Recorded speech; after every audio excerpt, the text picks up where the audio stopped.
बुढ़ापे की मजबूरी। मेरे पति के देहांत के बाद बेटा और बहू मुझे आश्रम भेजना चाहते थे, लेकिन मैं अपने पोते और पोती के लिए वहीं रही।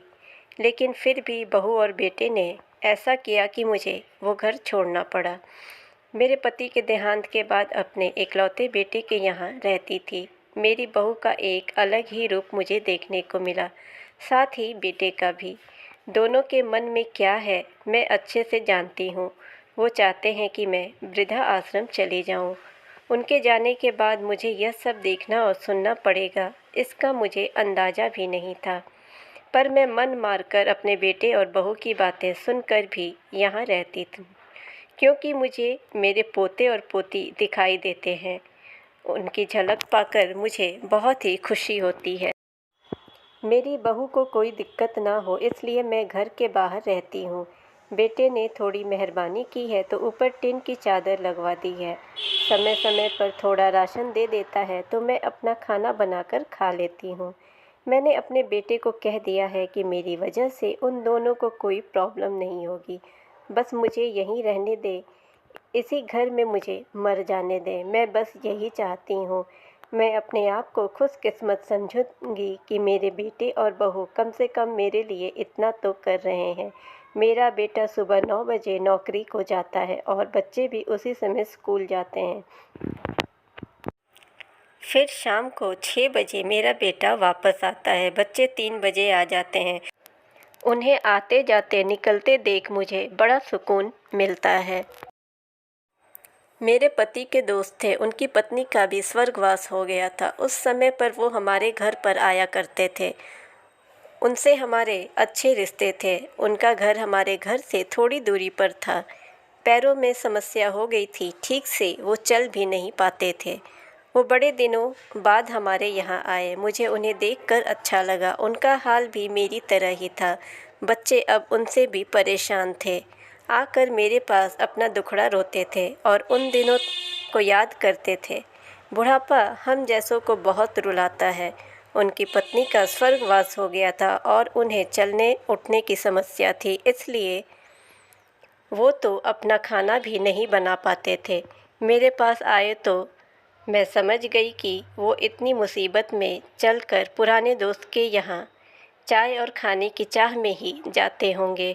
उनकी भी अपनी मजबूरी थी। वो आए तो मैंने उनके लिए खाना बनाया और उन्हें खिलाया। मना कर रहे थे कि नहीं खाना, लेकिन मुझे पता था कि वो भूखे हैं। मेरी बहू ने मुझे और उन्हें खाना खाते देख लिया। वो कुछ भी ना बोली। ऐसा ही वो यहाँ 2-3 बार आए। जब भी वो आते मैं उन्हें खाना खिलाती। फिर उनके जाने के बाद जब मेरा बेटा आया तो बहू कहती है कि तुम्हारी माँ कितनी बेशर्म है, पता नहीं किस किस को आजकल बुलाकर खाना खिला रही है। बड़ी मुश्किल से कमाया जाता है और यह लुटाने में लगी है। इनका राशन बंद करो, कुछ दिन भूखी रहेगी तो अक्ल ठिकाने आ जाएंगे। मैंने कहा कि मैं अपने हिस्से का खिलाती हूँ, तुम्हारे पिता के पुराने मित्र हैं। फिर भी बहू का उल्टा सीधा बोलना शुरू रहा। घर के बाहर रहकर इनको जल्दी आज़ादी मिल गई है, पता नहीं क्या क्या करती हैं। बेटा भी बोला कि कुछ दिन भूखा ही रहने दो इन्हें। मुझे मेरे बेटे ने घर के पीछे सीढ़ी के पास ले जाकर बिठा दिया। कहा कि अब यहाँ बैठो। मेरे तो अब आंसू भी सूख गए थे। अगले दिन मुझे खाना नहीं मिला। मेरे टिन के उस छोटे से कमरे को भी बहू ने तोड़ दिया। एक दिन पूरा भूखा रहने के बाद मैंने सोचा कि मैं गलत कर रही हूँ। मुझे अब अपने बेटे के यहाँ नहीं रहना चाहिए और शायद गलती भी मेरी ही है। मेरी ही परवरिश में कोई कमी रही है, तभी तो यह परिणाम आए। अगली सुबह मैंने अपने बेटे को कहा कि मुझे वृद्धा आश्रम छोड़ आ।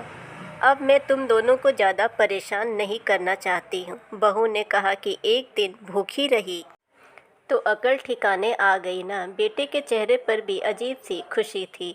जल्दी से तैयार हो गया मुझे छोड़ने के लिए। बहू कह रही थी कि आज की छुट्टी ले लो, यहीं आसपास मत छोड़ आना, कहीं 3 दिन में वापस आ जाए। मैंने अपनी बहू से कहा कि बेटी चिंता मत कर, मैं अब नहीं आऊँगी। मैंने अपने पोती को गले लगाया। मुझे पता था कि अब मिलना नहीं हो पाएगा। बेटे को भी चाहती थी कि एक बार जी भर के गले लगा लूँ, लेकिन वो बोला, चलो जल्दी करो। मैंने अपने बहू को कहा कि बेटी अपना ध्यान रखना। मेरा बेटा मुझे छोड़ आया। वहाँ आकर मैंने देखा कि मेरी तरह कई हैं।